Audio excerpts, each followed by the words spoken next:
Hello there, and welcome to Edge of Mind. Tonight, we are going somewhere very old, somewhere wide and windswept, where the grass runs all the way to the horizon and the sky feels closer than it should. A place where a single human life, beginning in almost complete obscurity, would slowly reshape the entire world, not through luck, not through birthright, but through something harder to name, something that formed in silence, in hunger, in years of being left with nothing. We are going to the Mongolian steppe, and we are going to begin at the beginning. Before we move any further into this story, I want to pause for just a moment, and before we go any further, I'd love to know where you are right now. What part of the world are you watching from tonight? Whether it's late where you are, or just getting quiet, drop it in the comments. It's always so lovely to see where these evenings find people. Now, the steppe. In the 1160s, the land that would one day be called Mongolia was not a country. It was not a kingdom.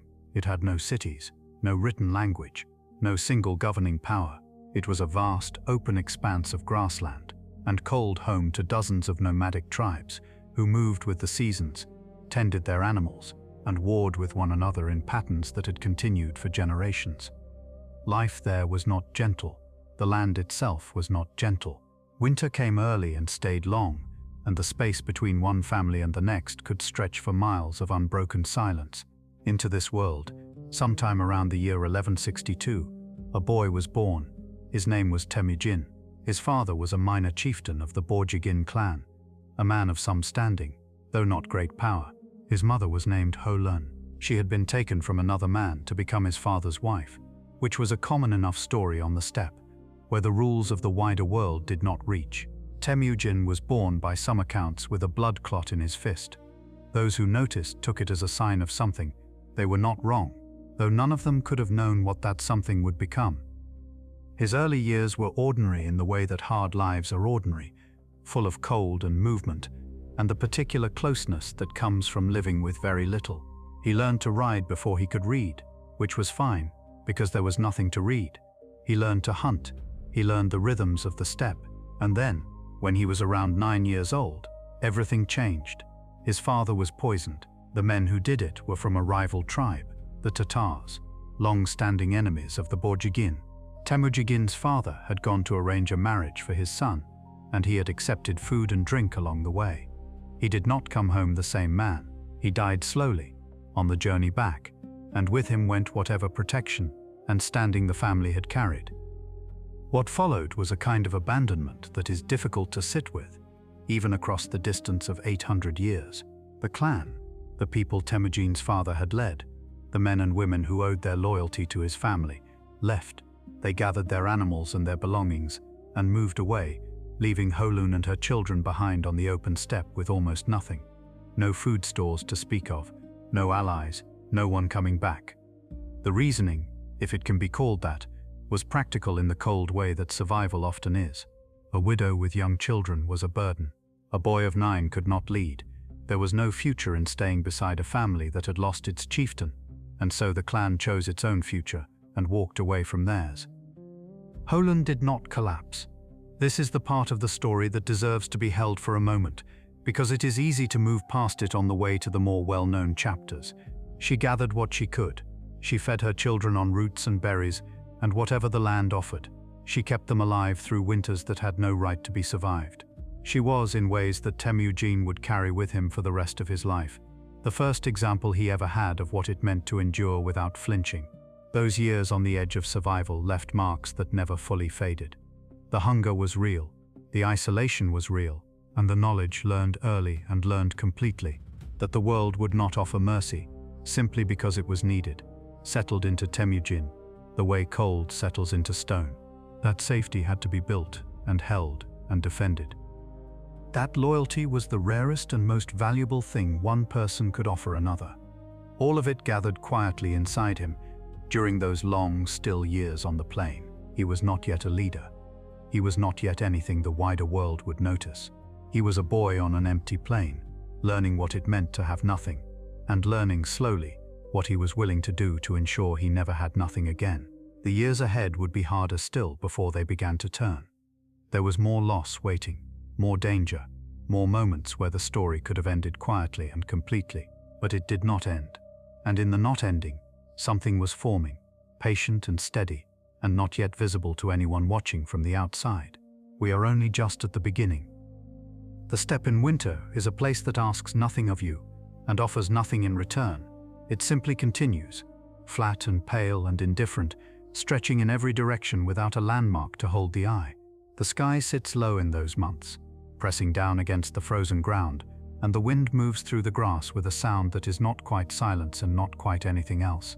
It is a landscape that has no interest in the people living inside it, and for a boy growing up on its edges, that indifference was perhaps the most honest teacher he would ever have.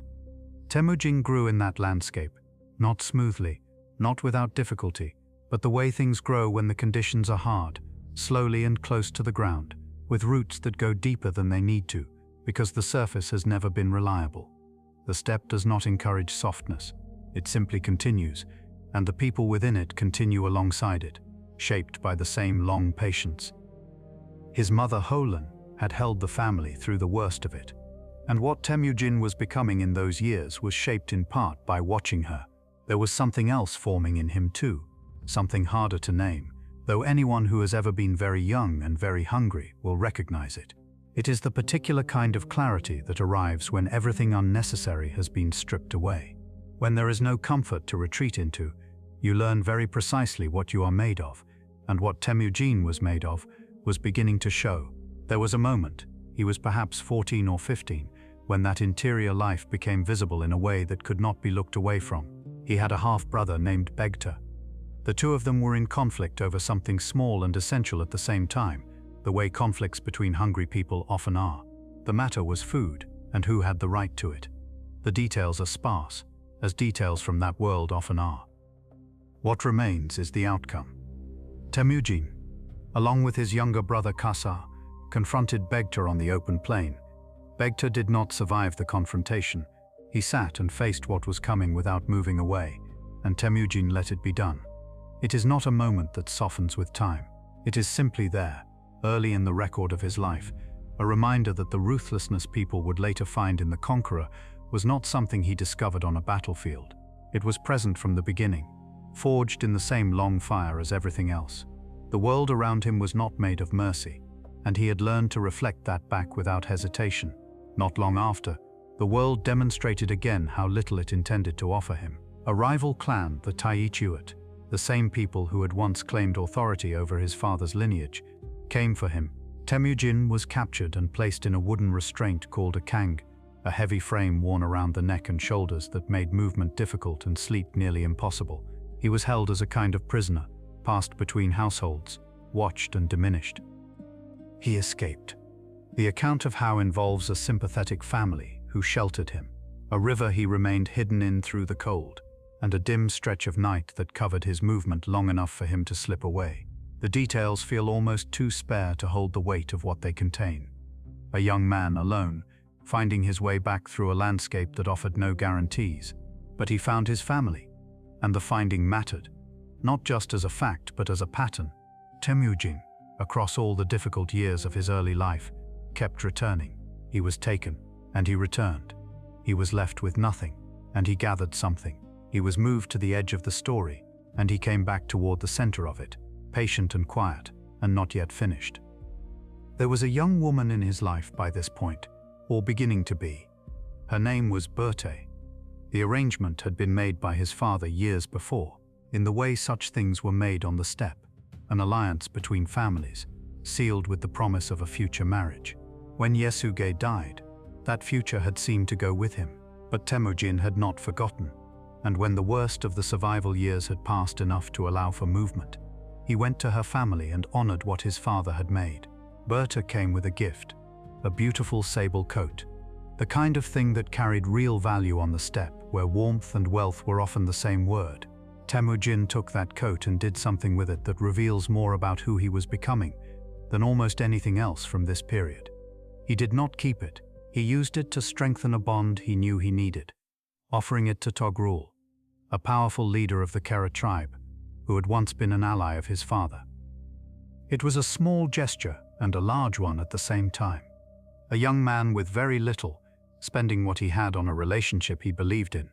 Togrul accepted, and a door that had been closed began, very slowly, to open. Temüjin was learning something that would define everything that came after.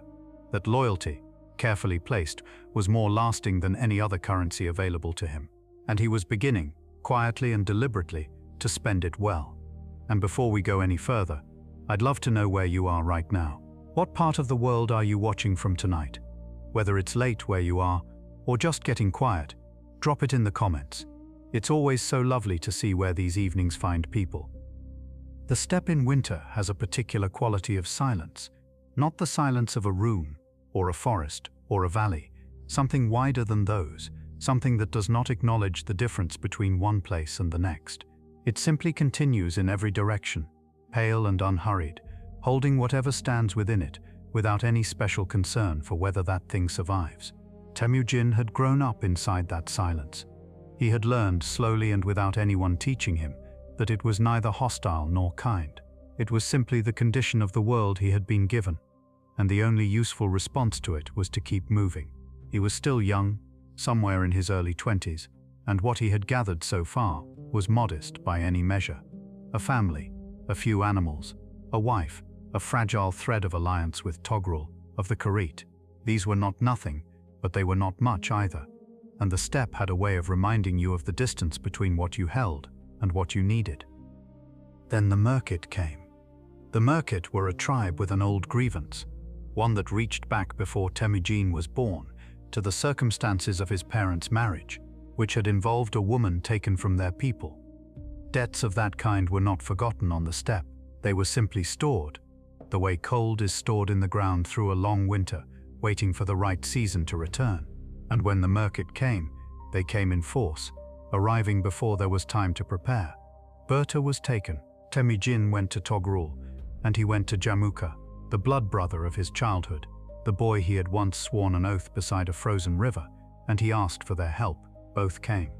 What followed was his first real military campaign, a coordinated movement across difficult ground aimed at recovering what had been taken from him. The Murkit camp was found. Berta was returned. There is something worth staying with in how Temüjin handled this moment. He had been wronged, and he had responded, not with helpless grief, not with isolated fury, but with the careful assembly of the right people in the right arrangement, aimed at a clear purpose. He had called on loyalty, and he had offered loyalty in return, and it had worked. The campaign against the Murkit was not simply a rescue, it was a demonstration, the first of many, of what Temüjin was slowly becoming. Someone who could move other people toward a shared purpose and bring them home again. Berta remained at the center of his life from that point forward. She was not simply a presence in the background of the story. She was counsel, she was constancy, and in the years ahead, she would prove to be among the steadiest things he had. He had gone to retrieve her at considerable risk, and the fact of that retrieval, the willingness to spend everything he had built to bring her back, was something neither of them would forget. Jamuka was another matter. The bond between them was real and old, and had survived a great deal. They had grown up in the same world, spoken the same language of loyalty and obligation, shared the same understanding of how the steppe worked. But somewhere in the years that followed the Murkit campaign, something between them began, very quietly, to shift. They rode together for a time, camped together, moved through the same territory, and then they did not. The parting was not loud. It rarely is, when two people have been genuinely close and find themselves moving in different directions. What separated them was not personal, exactly, or not only personal. It was something deeper than a disagreement between two men. Jamuka believed in the old order of things, the world where lineage and bloodline determined who led and who followed, where the standing of birth was the natural shape of power. Temüjin had been building something else entirely. He was gathering men around him based on what they could do, on whether they were loyal, on whether they could be trusted when the cold came and the food ran low. He took in men others had set aside. He offered place and belonging to those who had neither. The distinction sounds simple, but on the steppe in the 12th century, it was nothing less than a reimagining of how human groups could be organized. It was a slow, quiet departure from everything that had come before, not announced, not declared, simply lived out across the long seasons. Other leaders noticed. Some came to him. Some moved against him. The years between the rescue of Berta and the great gathering that still lay ahead were years of slow accumulation. Alliances formed, tested, broken, and gradually remade. Battles that are now mostly nameless. Winters that have left no record. A long, patient process of becoming, carried out across a landscape that offered no shortcuts and remembered no promises. The man emerging from all of this was not yet Genghis Khan. He was still Temüjin, still recognizable as the boy who had survived the abandonment, the enslavement, the loss. But something in him had been gradually clarifying, the way a distant shape on the steppe slowly resolves into something definite as you draw nearer to it. He was beginning to understand what he was building, and what he was building was unlike anything the steppe had held before. Jamuka had a name for what he was doing, or at least a way of describing it that carried a certain weight among the old families of the steppe. He called Temüjin a gatherer of the broken, and he did not mean it warmly.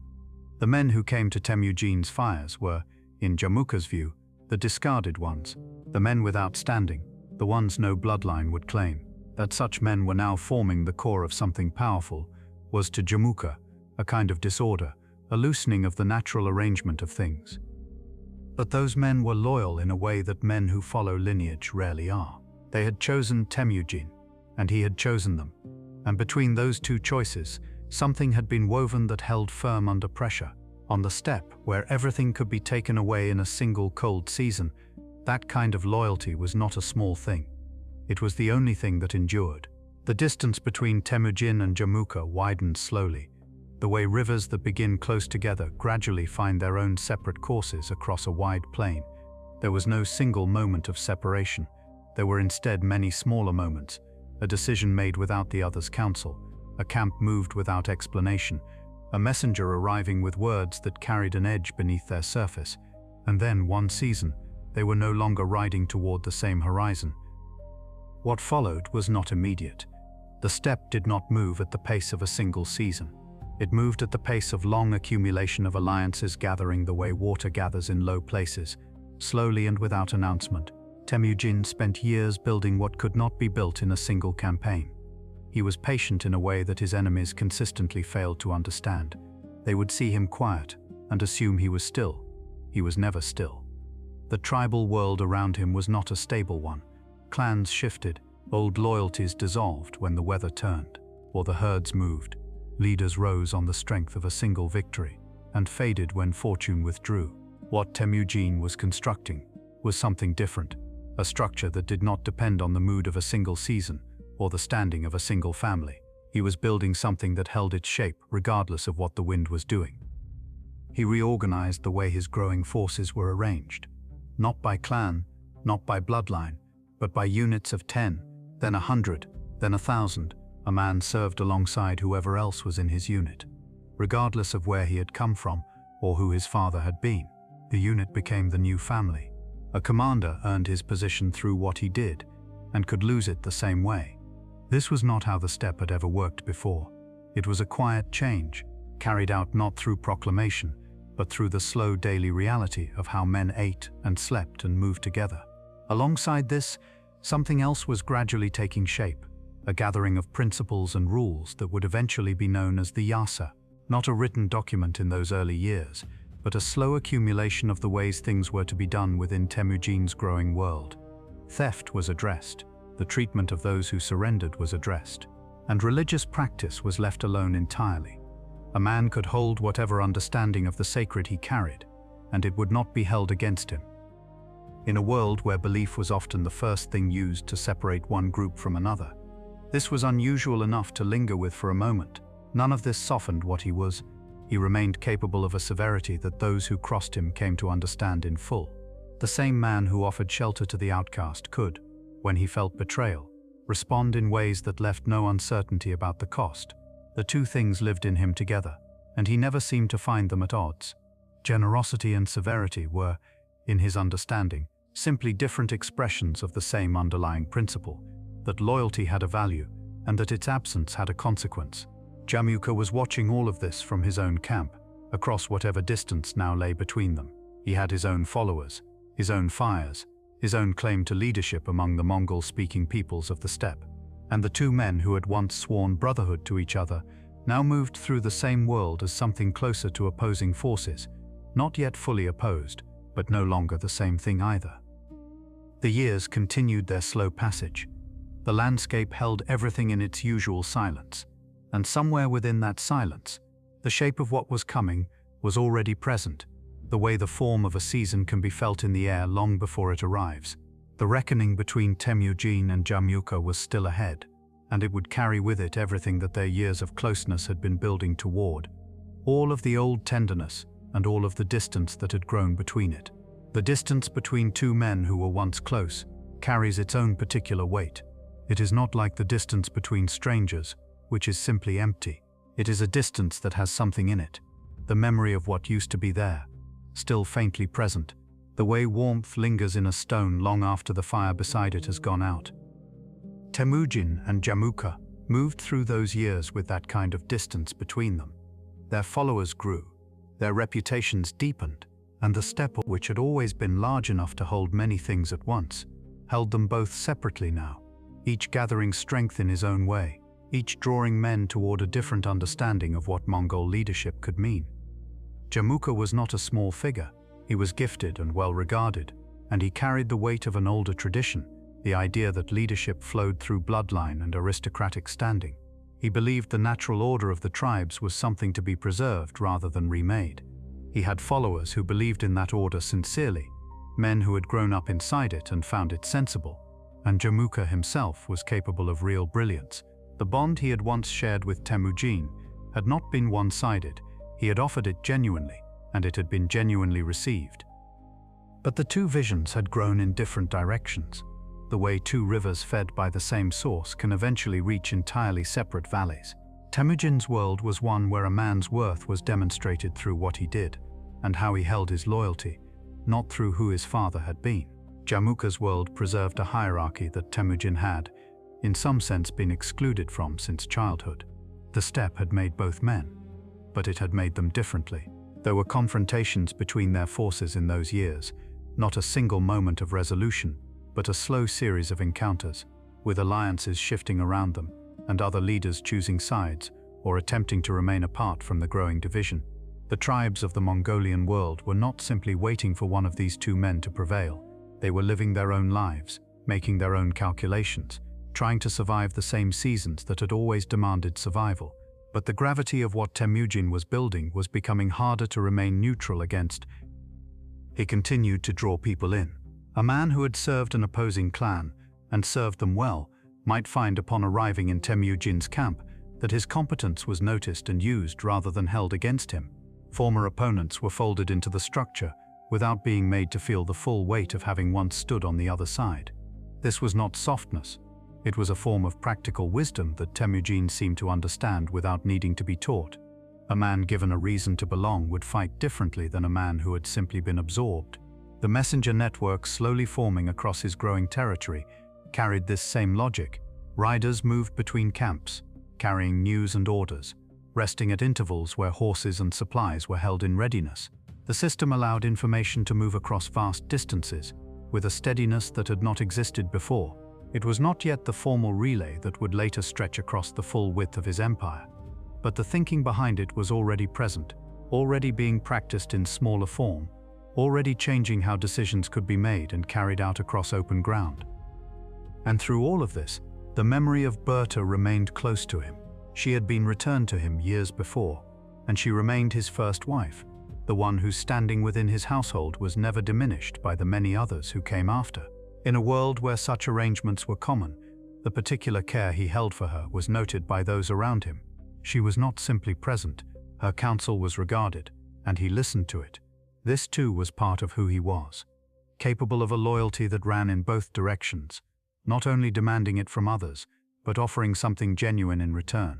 His mother Holun was still living. She was the woman who had held her children together on the open plain after everything had been taken from them, who had fed them on roots and berries, and the sheer force of her refusal to let them disappear. She remained a presence in his life and in his camp. He did not leave her behind as he grew. She traveled with the world he was building. Jamuka's position was narrowing. As the years moved forward, the leaders who had once balanced between the two men found that balance harder to maintain.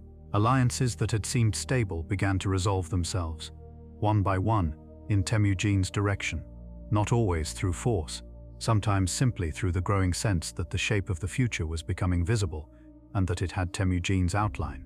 The final confrontation, when it came, would not feel like a surprise to anyone who had been watching. It had been arriving for a long time. The steppe had been holding it the way it held everything, patiently, without comment, letting the seasons do their slow work. What happened between the two former brothers, in those last moments of their long story, is one of the places where the history of this time becomes something more than the movement of armies and the movement of power.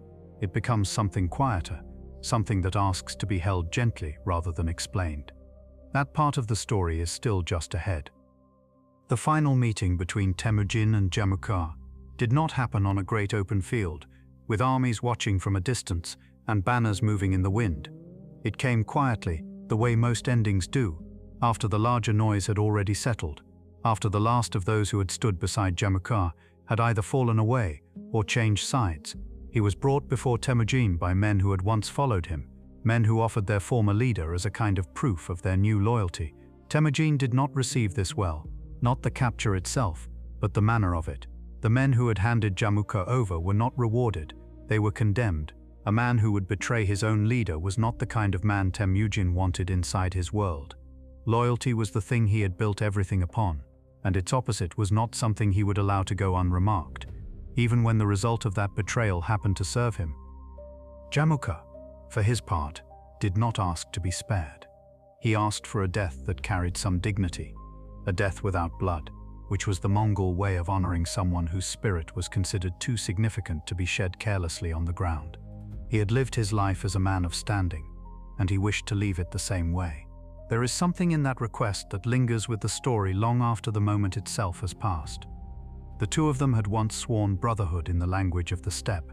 They had exchanged gifts and spoken promises that were meant to outlast everything. And now here they were, at the far end of all of that, one of them with the world in his hands and the other asking only for a quiet close. Temüjin granted it. Genghis Khan was put to death without the shedding of blood. Whatever passed between them in those final moments was not recorded in any form that survives. The silence around it is its own kind of weight. With Genghis Khan gone, the last meaningful opposition within the Mongol world dissolved. The tribes that had remained apart, the leaders who had held themselves at a careful distance from both men, found that the distance had closed around them. There was no longer a second center to move toward, there was only one. And so what followed arrived not as a sudden change, but as something that had been slowly becoming inevitable, a gathering, an acknowledgement, a moment where the world that had been forming for so long was finally given a name. The gathering was called a Kurultai, a great assembly of the Mongol people, held on the open plain beside the Onon River, where Temüjin had wandered in his earliest years. The leaders of the unified tribes came together and raised a white banner of 9 tails, the symbol of a new order emerging from the long years of movement and loss and patient labor. And there, in the place where the grass ran long and the sky held everything without preference, Temüjin was proclaimed Genghis Khan. He was somewhere around 44 years of age. The title carried something like universal ruler or lord of all. He had not inherited a throne. He had assembled one, piece by piece, out of nothing but the force of what he understood about people and power, and the long patience required to bring both together. Everything that had come before, the hunger, the years moving across cold ground, the slow and careful gathering of men who believed in something different, all of it had been a kind of prologue to this moment. The world he now led was not simply a collection of tribes that had agreed to stop fighting.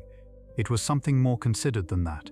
He had already begun reshaping how the Mongol people understood themselves, not as members of separate clans defined by bloodline and old grievance, but as a single people with a shared purpose and a shared set of rules. The old divisions were not merely set aside, they were formally dissolved. A man's tribe of origin would no longer determine his rank or his role. What mattered was what he could do, and whether he could be trusted to do it. The law code he established was known as the Yasa. It was not written down in a single document, at least not in any form that has fully survived. But its principles moved through the empire. the way water moves through open land, finding every available channel, settling into every space that would receive it. It applied to everyone within his reach, regardless of where they had come from. Theft was forbidden. Betrayal was forbidden.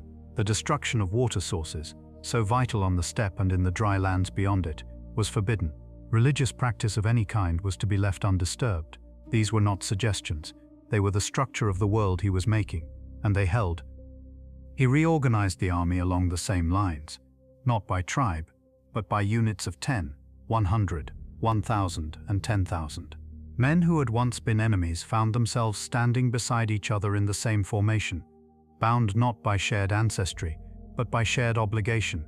The commanders of those units were chosen for their ability. Rank was earned, not given. This too was something the old world had not offered. What he had built by 1206 was still, in one sense, a beginning. The steppe had been gathered, but beyond the steppe, the larger world was still going about its own affairs. Empires and kingdoms and trade cities, none of them yet fully aware of what had quietly taken shape on the open plain to the north. That awareness was coming, slowly at first, and then with a steadiness that would leave very little unchanged. The army that moved out from the steppe was unlike anything the surrounding world had seen assembled in one place, not because of its size alone, though the size was considerable. It was the way it moved, with a kind of quiet coordination that felt less like a military force and more like weather, organized, patient, and very difficult to stop once it had begun. The Mongol soldier traveled light. He carried what he needed, and nothing more. A small horse bred for endurance rather than appearance could cover distances that would have seemed impossible to armies accustomed to marching on foot with heavy supply lines trailing behind them. The Mongols brought their supply with them in the form of movement itself, grazing herds, dried provisions, the ability to live on the land as they crossed it. They did not need to wait for food to arrive. They were already moving through it.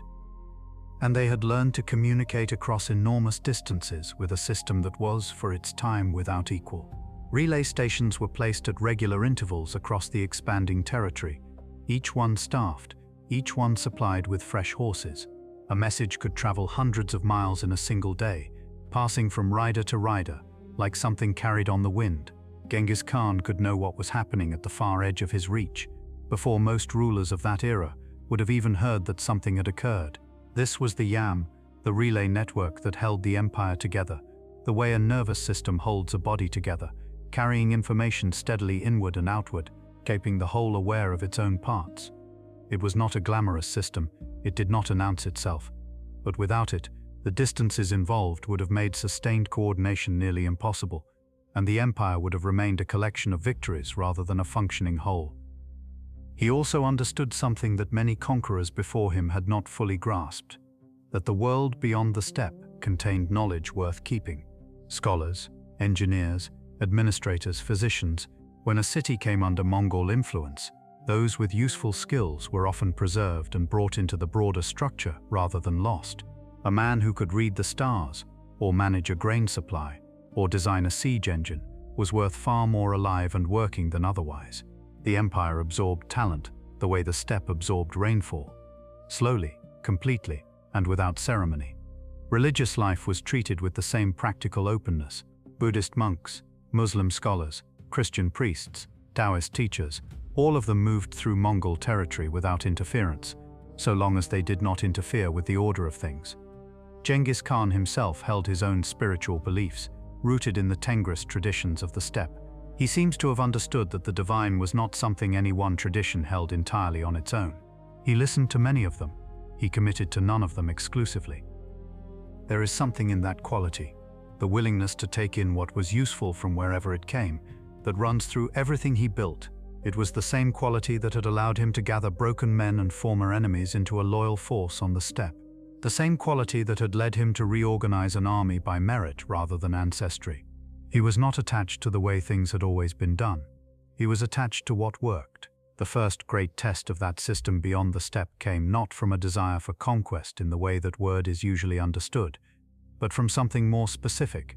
A trade delegation he had sent to the Khwarezmian Empire, a vast and prosperous realm stretching across much of Central Asia and into Persia, was met not with the customary protections afforded to envoys and merchants, but with something else entirely. the governor of a border city, ordered the delegation detained. The merchants were killed. When Genghis Khan sent a second delegation to address the matter formally, those envoys were killed as well. It was a profound miscalculation on the part of the Khwarezmian Shah. Whether it came from arrogance or from a genuine underestimation of what was gathering to the north and east, is something that history has not fully resolved. What is clear is that the response it produced was measured, deliberate, and on a scale that the Shah had not prepared for. Genghis Khan did not move immediately. He is said to have spent time in solitude before the campaign began, withdrawing to a place of stillness, as he sometimes did before decisions of great weight. Whatever passed through his mind during those days, what emerged from them was a plan of considerable complexity. Multiple armies moved across different routes at once, converging on targets separated by vast distances, coordinated through that same relay network that now stretched across the whole of his domain. Cities that received the Mongol advance with openness were generally spared and absorbed into the broader order. Those that did not faced consequences that were severe and lasting. The Khwarezmian Empire, which had stood for generations as one of the most powerful states in the known world, did not survive the campaign in any recognizable form. Within a few years, it had ceased to exist as a political entity. The Shah himself fled westward, pursued by a Mongol force that followed him across land and sea, until he died on a small island in the Caspian alone, and without the empire he had once commanded. What remained in the wake of that campaign was an open road westward into lands that had not yet heard the sound of Mongol horses, and eastward into territories still being drawn into the growing shape of something that had no real name yet, only an expanding edge. That open road was not simply a military corridor. It was something more like a silence, a vast, unguarded stretch of the world that had not yet been folded into the shape of what Genghis Khan was building, and he was always building.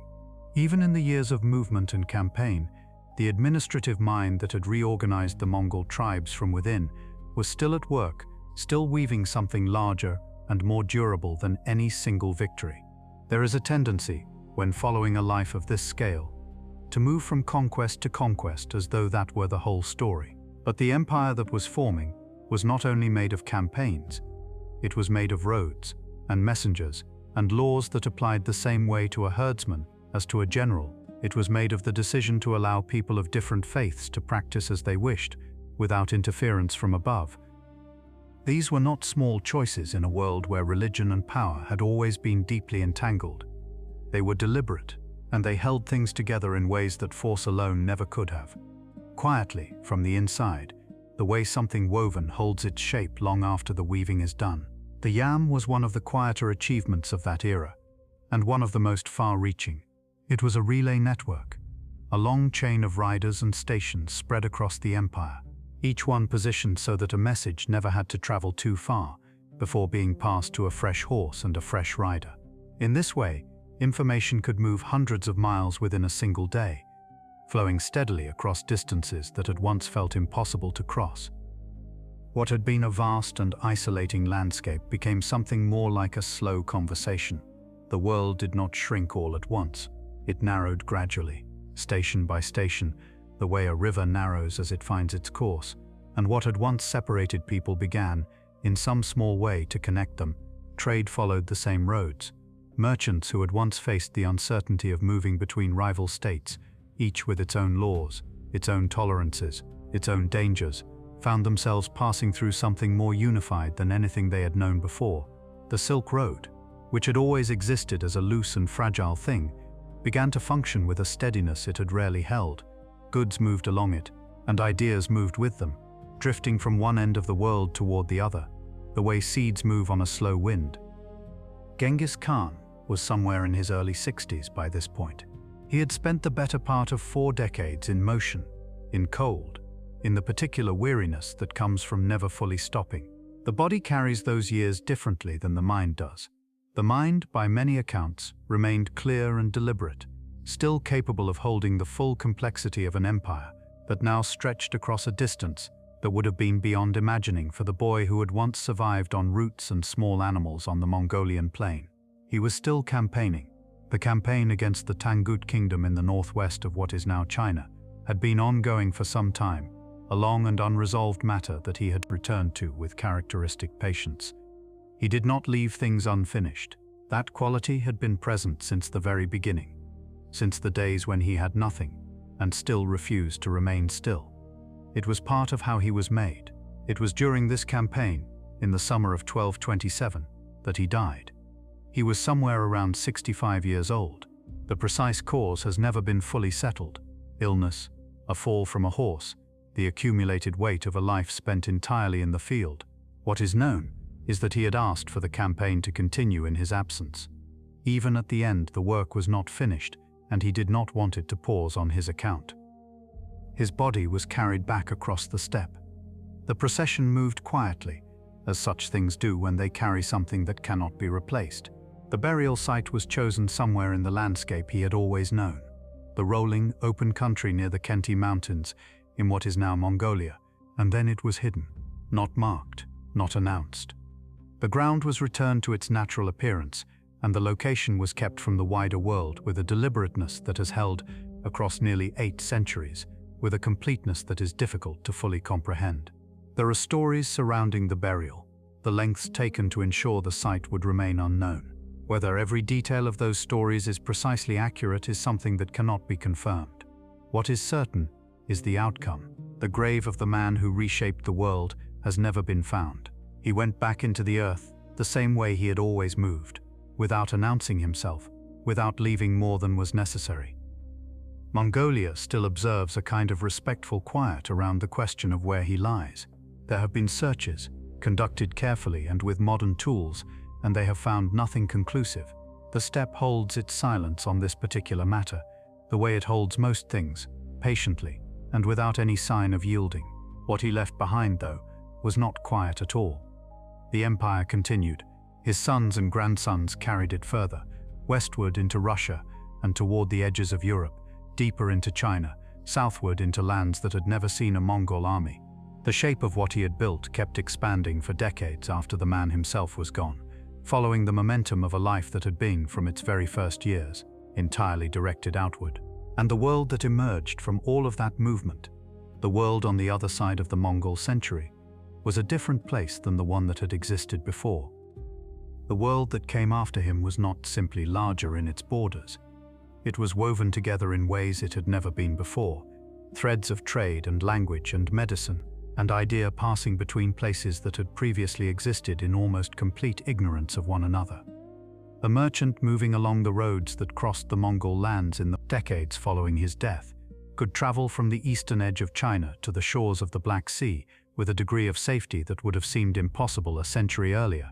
The roads were maintained, the relay stations were staffed, the law held across an enormous distance. This was the Pax Mongolica, the Mongol peace, as historians have come to call it, not a perfect peace, and not without its costs, but a kind of order, settled over a vast stretch of the world that allowed movement and exchange on a scale that had not existed before.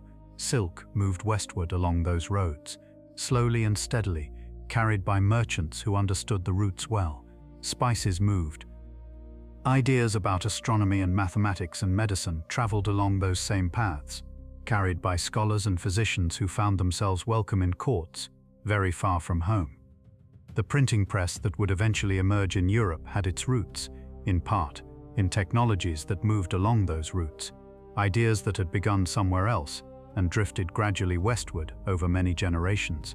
Paper money, too, was an idea that had long existed in China, and it was during this period that the concept began to find its way into the understanding of the West. Each of these things arrived quietly, without announcement, the way most large changes do.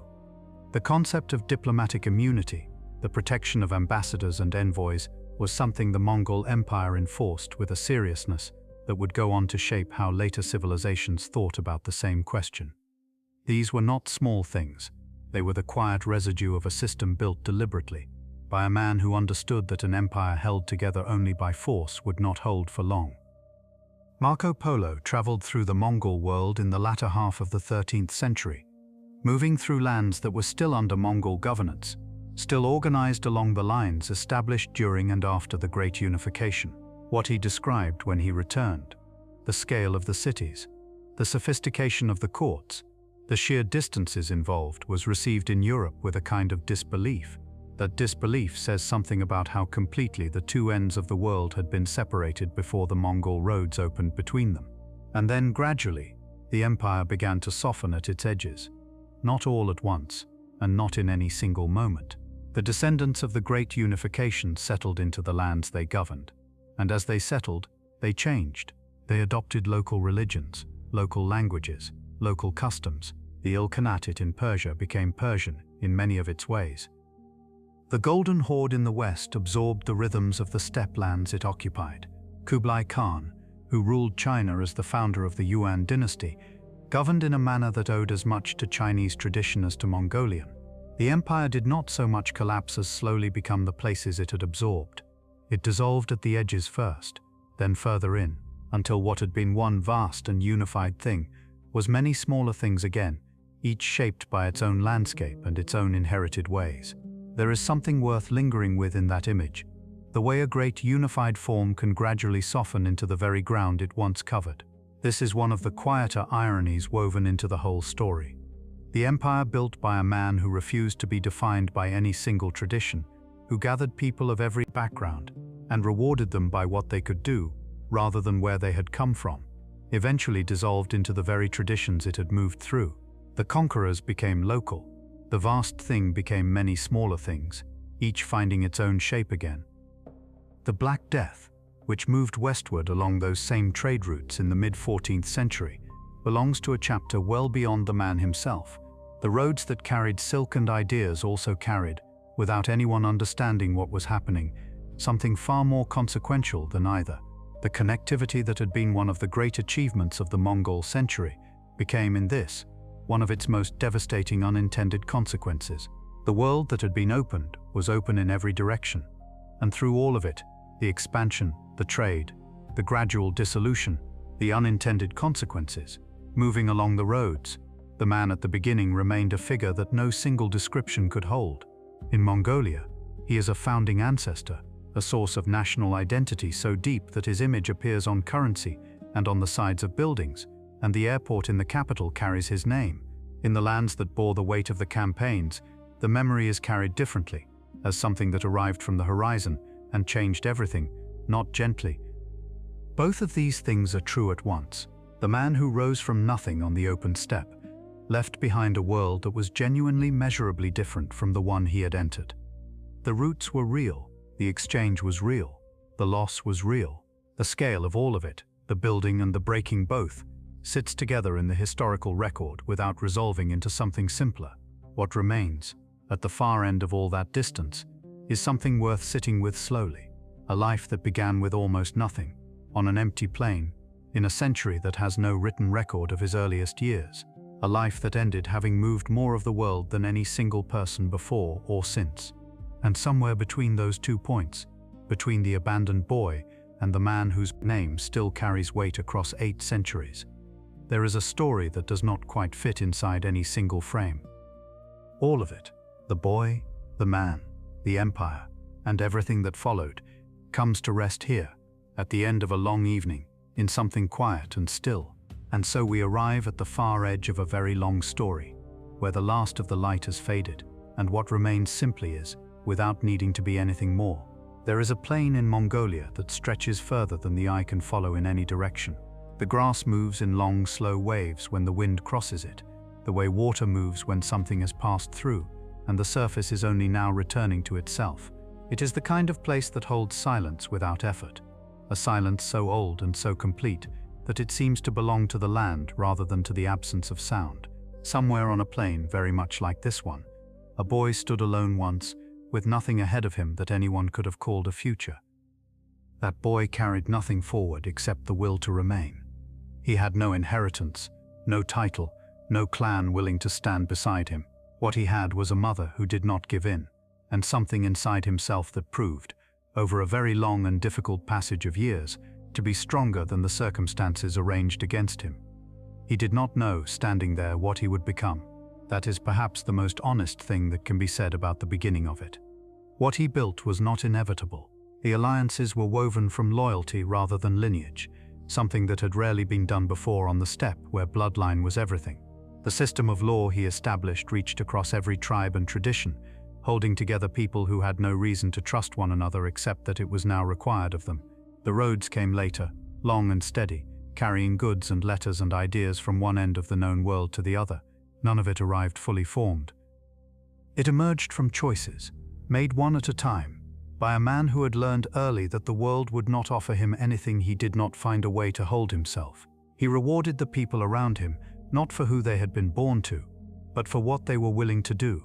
In a world organized entirely around bloodline and belonging, this was something genuinely new, and it held, at least for a time, across a distance that no single authority had ever managed before. The blood brother he loved and eventually faced as an enemy, the wife he crossed a great distance to bring home, the mother whose voice he carried with him through everything that followed. These were not footnotes to the larger story. They were the grain running through the center of it, the personal thread that made the enormous thing human, rather than merely vast. He died in the summer of 1227, somewhere in the field, mid-campaign, as he had lived. He was somewhere near 65 years old. The burial was conducted in secret, the site chosen with the intention that it would never be found. And it never has been. There is no marked grave, no monument at the place where he was laid down. The earth simply received him, the way the steppe receives everything eventually, quietly, without ceremony, without leaving any visible sign of what passed there. What was left behind was not a monument. It was a world that had been moved. The roots remained open long after the empire that had secured them began to soften at its edges. Scholars and merchants and travelers moved along those roads, carrying things that would reshape the places they arrived in. Mathematics, astronomy, medicine, art, ways of thinking that had been developing in one part of the world and had not yet reached another. The opening of those routes belongs in its origins to one life lived on the steppe. The losses belong there too. 40 million is the number historians return to most often when they try to account for the full weight of the campaigns, a number so large that it resists being held clearly in the mind. Cities that had stood for centuries did not survive. Populations that had built and maintained those cities were reduced beyond recovery. The weight of that does not soften with distance or with time, and it would be a dishonest telling to let the roads and the ideas ease it into something simpler. Both of these things, the opening and the loss, the building and the breaking, belong to the same man, to the same life, to the same long story that began on an empty plain, with a boy who had been left with nothing. He is buried somewhere unmarked beneath the ground he rode across for most of his life. His image appears on the currency of the country that holds him as a founding ancestor. His name is spoken, 8 centuries on, with reverence in some places, and with the weight of memory in others. He was a man shaped by extraordinary circumstances, who shaped the world in return, not gently, not without cost, but with a completeness that no single life before or since has quite matched. What it means to hold all of that in one thought, at the end of a long evening, is something each person arrives at in their own way. There is no neat resolution waiting at the end of a life this large. There is only the story itself, and the long quiet that follows when the telling is done. A boy on the steppe, a man who moved the world, and somewhere between those 2 points, everything that it means to be human, the loyalty and the ruthlessness, the love and the loss, the things we build and the things we leave behind. Thank you for being here tonight. Good night.